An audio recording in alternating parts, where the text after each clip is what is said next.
नमस्कार, आप देख रहे हैं न्यूज वन इंडिया। आपके साथ मैं हूं सुरभि तिवारी। उत्तर प्रदेश विशेष देख रहे हैं आप। अब बात करेंगे वाराणसी की, जहां पर दौरे पर सीएम योगी आदित्यनाथ पहुंचे हुए थे। पीएम मोदी के आगमन की तैयारियों का जायजा लेने के लिए सीएम योगी वाराणसी का दौरा कर रहे हैं। तैयारियों को लेकर सीएम योगी ने अधिकारियों से चर्चा की। पीएम के साथ सीएम योगी और केंद्रीय मंत्री नितिन गडकरी भी शामिल होंगे। मिर्जा मुराद स्थित खजूरी में एक जनसभा को संबोधित करेंगे पीएम मोदी। कार्यक्रम में की जा रही है 5000 लोगों के शामिल होने की व्यवस्था। पीएम के साथ सीएम योगी और केंद्रीय मंत्री नितिन गडकरी शामिल होंगे। वाराणसी को करोड़ों रुपए की योजनाओं की सौगात देंगे पीएम मोदी। 30 नवंबर का ये दौरा बताया जा रहा है पीएम मोदी का, और इस दौरान पीएम मोदी करोड़ों रुपए के योजनाओं की सौगात देने वाले हैं वाराणसी के लोगों को। और इस वक्त इस दौरे के दौरान नितिन गडकरी के साथ सीएम योगी आदित्यनाथ भी मौजूद रहेंगे। 30 नवंबर का ये दौरा पीएम मोदी का बताया जा रहा है वाराणसी का, जिसका जायजा लेने के लिए आज सीएम योगी वाराणसी का दौरा कर रहे थे। 5000 लोगों के शामिल होने की व्यवस्था भी की गई है। और पीएम मोदी के वाराणसी आगमन को लेकर के तैयारियां पूरी तरीके से अब तेज कर दी गई हैं। 15 लाख दियों से जगमगाएगा बनारस की घाट। एक साथ जलाए जाएंगे 15 लाख दिए, और पीएम गंगा घाट पर जलाएंगे पहला दिया, जिसके बाद से कहा जा रहा है कि तमाम दियों को और रोशन किया जाएगा। 15 लाख का आंकड़ा बताया जा रहा है। दियों को प्रज्वलित किया जाएगा और उसके बाद गंगा तट पर लेजर शो का भी आयोजन किया जाएगा। देव दीपावली के दिन वाराणसी आ रहे हैं पीएम मोदी। 30 नवंबर को देव दीपावली है और इसी अवसर पर वाराणसी का पीएम मोदी का ये दौरा बताया जा रहा है। 30 नवंबर को वाराणसी पहुंचेंगे पीएम मोदी, जिसके बाद से नौका विहार में पीएम मोदी वाराणसी के लोगों को संबोधन देंगे। खड़े हैं प्रधानमंत्री के संसदीय क्षेत्र वाराणसी में। यह खजूरी स्थल है जहां पे प्रधानमंत्री 30 नवंबर देव दिवाली के दिन सभा को संबोधित करेंगे। आप देख सकते हैं कि ये हेलीपैड है। हेलीपैड के निर्माण को अंतिम रूप दिया जा चुका है।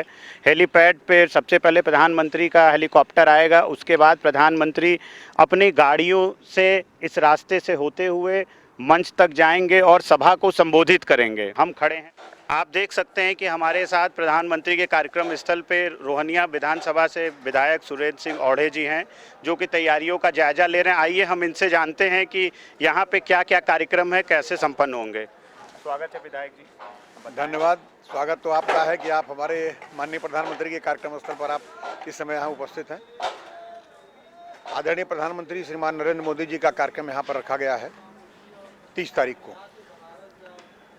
ये जो सड़क बनी है 6 लेन की मोहन सराय से हड़िया तक, इसी के उद्घाटन के अवसर पर सड़क के किनारे ये उनका कार्यक्रम लगाया गया है, जिसमें बहुत बड़ी संख्या में हमारे कार्यकर्ता और अगल बगल के लोग आने के लिए उत्सुक हैं।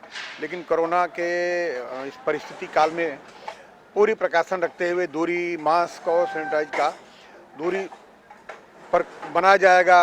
ये कुर्सियाँ रखी जाएंगी और उसके हिसाब से यहाँ पर 1 लाख लोगों को आने की व्यवस्था की गई है। और ऐसा लगता है गांव में हम लोग घूम के भी आ रहे हैं, देख रहे हैं, लोगों का बड़ा ज़बरदस्त उत्साह है, क्योंकि मोदी जी को इधर कुछ महीने ज़्यादा हो गया है, तो लगातार उनके आते रहने से लोगों का संपर्क जो बनता है, और इस बार थोड़ा जो देर हुआ है इससे उनको देखने का एक बड़ा उत्साह यहाँ पर है।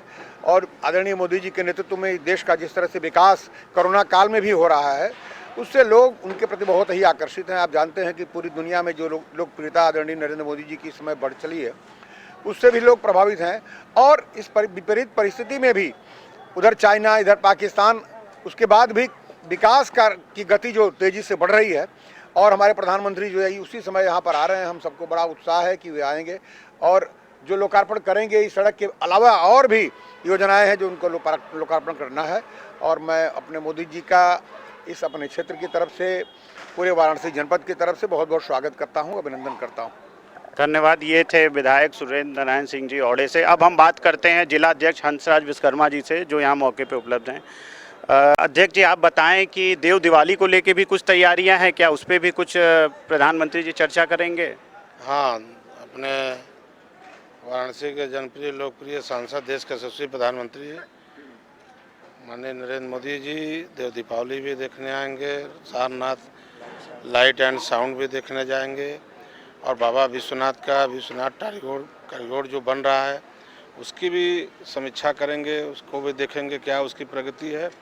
ये जो हमारे पूर्व प्रधानमंत्री माननीय अटल बिहारी वाजपेयी जी रोड का जो इसका शिलान्यास 4 लेन का किए थे, अब यह 6 लेन हो गया है वाराणसी से हटिया तक, इसका भी लोकार्पण करेंगे। बाकी और कुछ अपने काफ़ी गैप हो गया है काशी के अपने जनता को, अपने जो परिवार मानते हैं काशी को जनता को, उससे प्यार मोहब्बत बांटने और उनसे रूबरू होने के लिए यहाँ आ रहे हैं। उनका बहुत बहुत वाराणसी की जनता की तरफ से, भारतीय जनता पार्टी के कार्यकर्ताओं की तरफ से बहुत बहुत हार्दिक स्वागत, अभिनंदन है। धन्यवाद। आपने देखा कि प्रधानमंत्री आ रहे हैं संबोधित करने 30 नवंबर को, और इसको देखते हुए विधायक और संगठन के लोग लगातार लगे हुए हैं कि कैसे सारे कार्यक्रम को सफल बनाया जाए। मैं न्यूज़ 1 इंडिया से डॉक्टर वरुण उपाध्याय, वाराणसी। हम लोग खड़े हैं प्रधानमंत्री के संसदीय क्षेत्र वाराणसी में। वाराणसी में सेवापुरी विधानसभा में पड़ने वाले हम लोग खजुरी में खड़े हैं, जहां पे 30 नवंबर को प्रधानमंत्री आ रहे हैं। और आप देख सकते हैं कि प्रधानमंत्री के आने को लेकर यहाँ तैयारियां जोरों पे चल रही हैं। यहाँ हजारों कर्मचारी लगे हैं पंडाल को बनाने में। सामने मंच है जहाँ से प्रधानमंत्री जी सबको संबोधित करेंगे। दोनों तरफ बैठने की व्यवस्था की गई है।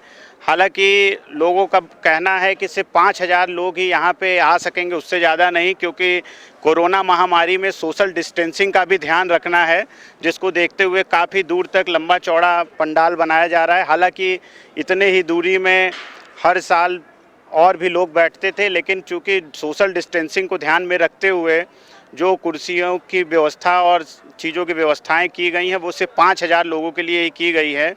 और उस दिन प्रधानमंत्री आके यहाँ शाम में सबको संबोधित करेंगे। उसके पश्चात देव दिवाली के दीप का आगाज करके, दीप प्रज्वलित करके शुरुआत करेंगे, जिससे कि देव दिवाली का त्यौहार यहाँ शुरू हो। आज कार्यक्रम स्थल पर बात करने के लिए हमारे साथ अपना दल यश से सेवापुरी के विधायक नीलरतन पटेल सिंह नीलू मौजूद हैं। हम इनसे जानते हैं कि प्रधानमंत्री के कार्यक्रम को लेकर कैसी तैयारियां इनकी चल रही हैं, क्या योजनाएं हैं। स्वागत है, बताएं। इस देश के यशस्वी प्रधानमंत्री जी का इस हमारे सेवापुरी विधानसभा में कार्यक्रम लगा हुआ है, और इस कार्यक्रम की तैयारी में सभी अपना दल यश और भारतीय जनता पार्टी के कार्यकर्ता बूथ स्तर तक लगे हुए हैं। गाँव में जा कर के लोगों को इस कार्यक्रम की जानकारी दे रहे हैं। हमारे महापुरुषों का जो सपना था कि यह देश समृद्धशाली हो, यह देश विश्व गुरु बने, यह देश सोने की चिड़िया बने, इस क्षेत्र में हम लोगों के यशस्वी प्रधानमंत्री जी बहुत ही देश के अंदर ऐतिहासिक कार्य कर रहे हैं। आज यशस्वी प्रधानमंत्री जी के नेतृत्व में देश की तस्वीर बदल रही है। उन्होंने महापुरुषों की विचारधारा को आगे बढ़ाने का काम किया है। सरदार वल्लभ भाई पटेल, राष्ट्रपिता महात्मा गांधी, डॉक्टर भीमराव अंबेडकर, श्यामा प्रसाद मुखर्जी, पंडित दीनदयाल, ऐसे तमाम महापुरुष जो चाहते थे कि यह देश समृद्धशाली बने। और इस क्षेत्र में आज जो सरदार वल्लभ भाई पटेल का सपना था कि किसी भी देश के विकास के लिए 3 चीज़ें ज़रूरी होती, एक दौड़ता हुआ ट्रांसपोर्ट, दूसरा बहता हुआ पानी, तीसरा अंकुरित बीज। दौड़ता हुआ ट्रांसपोर्ट, आज यह 6 लेन की सड़क जो हड़िया से राजा तालाब, जिसके शुभारंभ के लिए, उद्घाटन के लिए हम लोगों के यशस्वी प्रधानमंत्री जी आज इस खजुरी में आ रहे हैं। उनका शुरुआत भी यहीं खजुरी से हुआ था।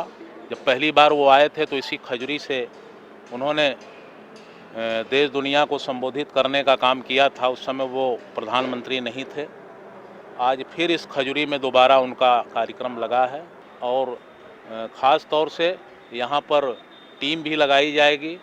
जहाँ से प्रवेश द्वार होगा वहाँ टीम लगाई जाएगी। जिसके पास मास्क नहीं होंगे उनको मास्क वितरित कराया जाएगा, और सभी लोगों को सैनिटाइज करके इस सभा स्थल के अंदर आने के लिए अनुमति दी जाएगी। धन्यवाद।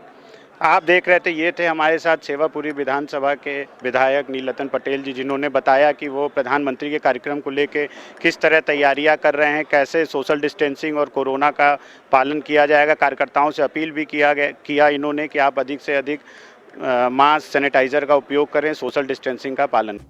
ब्रेक के बाद एक बार फिर आपका स्वागत है। बढ़ेंगे अगली खबर की ओर। मेरठ में भारतीय किसान यूनियन का काफिला रुका हुआ है।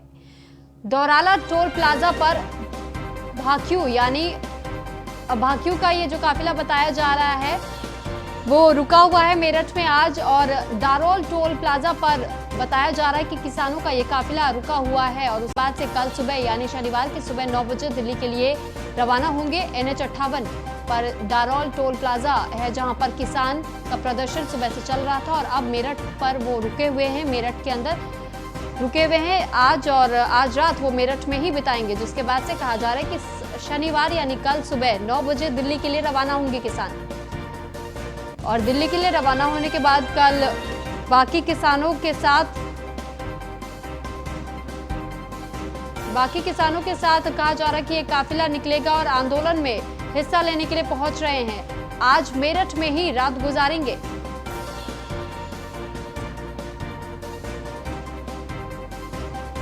और वहीं समाजवादी पार्टी के प्रवक्ता अभिषेक मिश्रा ने किसान आंदोलन को लेकर क्या कुछ कहा है, आपको सुनवाते हैं। राष्ट्रीय टिकट जो है, जो किसान यूनियन के अध्यक्ष है, उनसे बात करना चाहेंगे कि वो यहाँ से आगे कितना बढ़ाना चाहेंगे या फिर आज यहीं रुकेंगे। आज के बाद में दिल्ली के लिए उनका क्या प्रस्थान है, क्या कैबिनेट कर रहे हैं, क्या रणनीति के बारे में बात करने के लिए हम हमारे साथ जो चौधरी साहब हमसे पूछना चाहेंगे। चौधरी साहब, जो आपका आगे का प्लान है क्या है? हम यहाँ से सुबह ही 9 बजे निकले।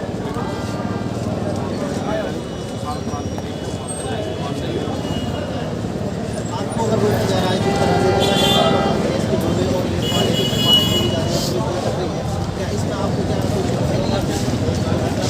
इसका जो काम करने का है पुलिस रोक रही है, लेकिन किसान आगे बढ़ रहे हैं।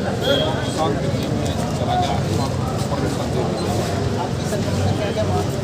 हमारी ये है कि जो रेगुलर MSP को कानून के दायरे में MSP से नीचे देश में कोई ये हमारी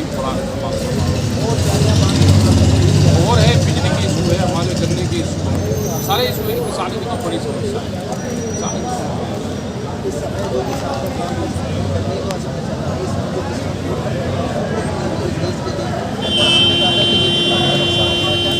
नुकसान है सरकार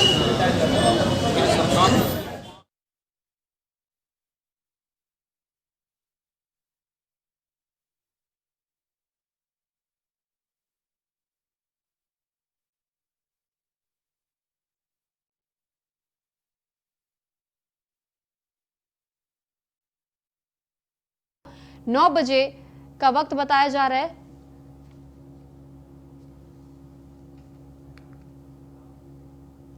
तो वहीं समाजवादी पार्टी के प्रवक्ता अभिषेक मिश्रा ने किसान आंदोलन को लेकर के क्या कुछ कहा है, आपको सुनवाते हैं।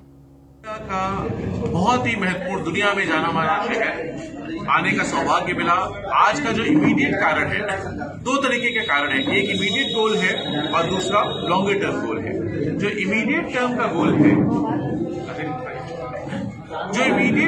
है, वो है कि जो MLC का चुनाव है, स्नातक और शिक्षक कॉन्स्टिट्यूएंसी का, डॉक्टर असीम यादव साहब का और चौधरी हवेंद्र सिंह हहुआ जी का, इन दोनों के लिए मतदाताओं से मिलने के लिए, स्नातक के लोगों से मिलने के लिए, इन सब से मिलकर के बात करके इनको कहने के लिए, अपने जो मतदाता है उनको समझाने के लिए कि भाई जितना काम समाजवादियों ने किया था, जिस तरीके का समाजवादियों ने आधार दिया था, इकोनॉमिक बेस दिया था, एक प्लेटफॉर्म दिया था, काम करने का मौका दिया था, उसके सिस्टम्स बनाए थे, उसके लिए रिसोर्स एलोकेशन किया था, सिर्फ घोषणा नहीं।